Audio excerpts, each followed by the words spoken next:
Hey, happy Sunday. The last day of May.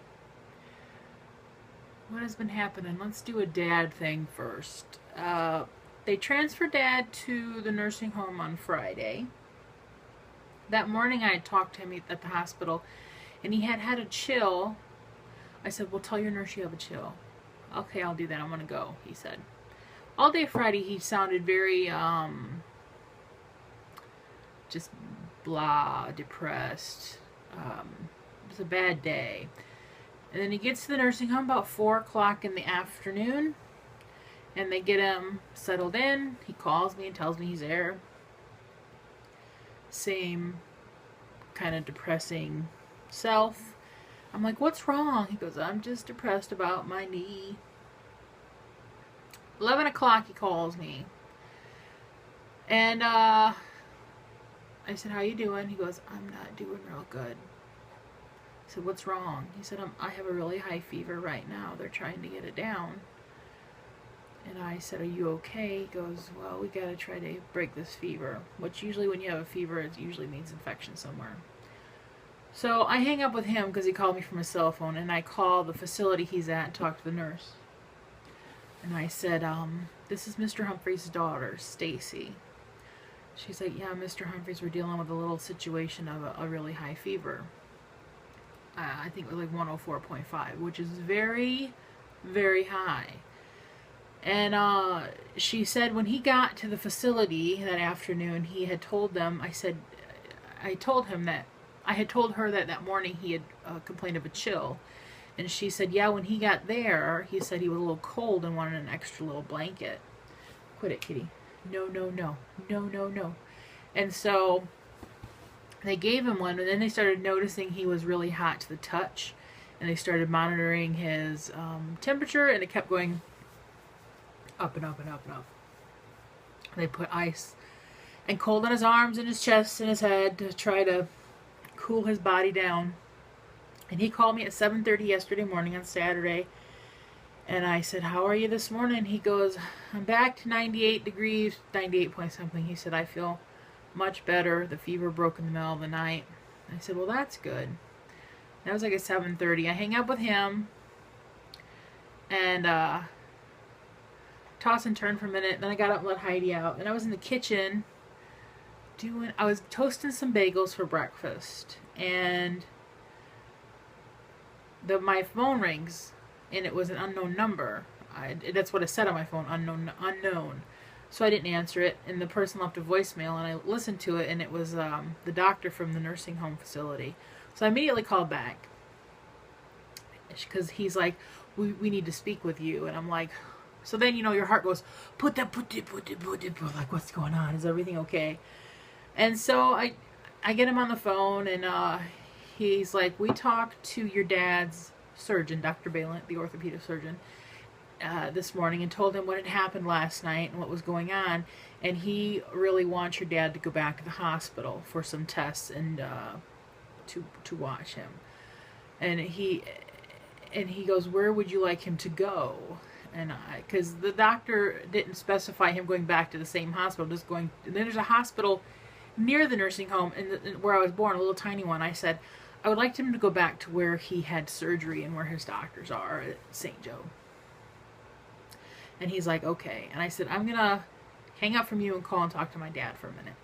So I called Dad's cell phone, and he answers. I said, I hear you got to go back to the hospital. He's like, how do you know? And I'm like, the doctor called me from the nursing home. And I told the doctor that you should go back to the hospital that you had your surgery at. And he's like, well, I was just thinking of telling him to take me over here to the little one. I said, just go back to where they know your case, your doctors are there. I said, go back there. So, and right before I started toasting bagels, Larry and Joni stopped by and got Dad's things to take to him to the nursing home. So they got there right before they transferred him and gave him the main thing he wanted was his phone charger. So he got his phone charger and his razor and a change of clothes, even though right now he's still living in a hospital gown. And so he's got his things now, and they only stayed a minute because they were getting him ready to go. So Dad called me from the hospital, And he said, I'm glad I went with what you thought. I'm glad I came back here. So they did a CAT scan, and they did all kinds of tests on him. He does have a tiny UTI infection, urinary tract infection, which he was dealing with before surgery. But it's very small. So they were hoping it was something to do with that would be what the major infection was. But it's not. It's in the knee. So they were gonna figure out what antibiotic would help the best. And he went back up on the 5th floor where he was before, just in a room down the hall. And he called me last night when they got him in his room. And he sounds a lot better. I had wanted to go over yesterday, but it was raining all day, and I can't take my scooter in the rain. And he said, it's a good thing you didn't. He said, I was in test a lot. He said, so just stay. So he was hooked up to an IV of antibiotics. This morning he called, and he got up, and they had him walk to the door and back. He said it's a tiny bit better, not much, still hurts a lot, but he did it. And he doesn't know if he'll get released today or not, and sent back to the nursing home. I don't know.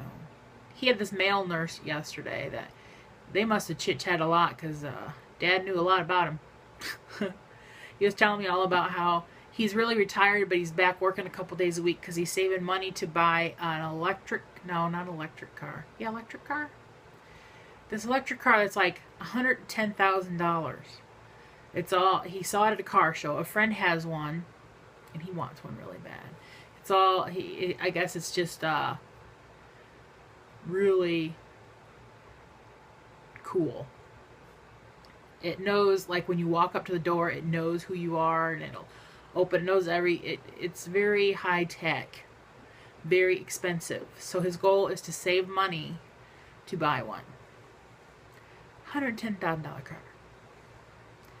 I don't understand it, but that's his goal right now. So I guess Dad and him talked quite a bit. I suspect he'll call sometime this afternoon and tell me what's going on.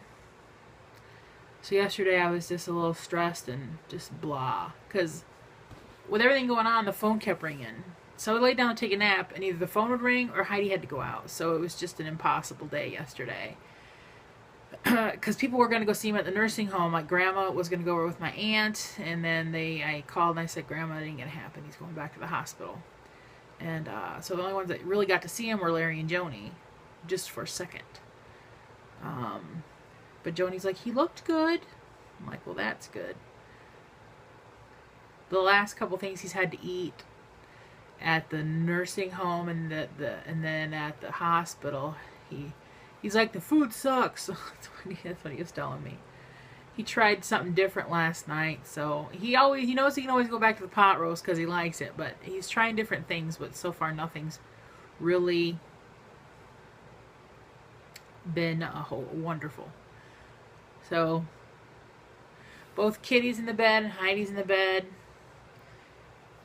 It rained all night last night, just a steady rain, and the first time I went out and I got all kind of wetified, and then I dug out my umbrella and sat it in the garage, so then the rest of the evening when I went outside, I was umbrella in it. The one good thing about when it's raining, Heidi goes out and pees and poops really fast because she don't like being out there in the rain. So that's always good. Because on really nice weather, she can just lollygag around and look around here, look around there, and trying to find that perfect spot to go, and it could take her forever. Yeah, in the rain, it's like, boop, boop, done.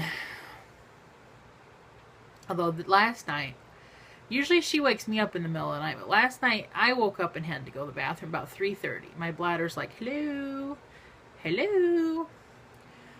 So I go to the restroom, and I'm like, I'm going to wake her up and make her go out. So I get out to the back room, like, Heidi, come on, we're going outside. And I hear her slowly get up, and she went out. She went bathroom, but it was nice that I could wake her up for once, because usually she's always the one that wakes me up. Revenge, sweet revenge. So that's about all that's been going on around here. Today I'm going to try to get some billing done. I had hoped to do it yesterday, but I was just too stressed and was not in the mood. I talked to my cousin on the phone, was telling him what was going on. I said, yeah, I plan on doing billing today, but it ain't happening. I got a little bit of a headache today.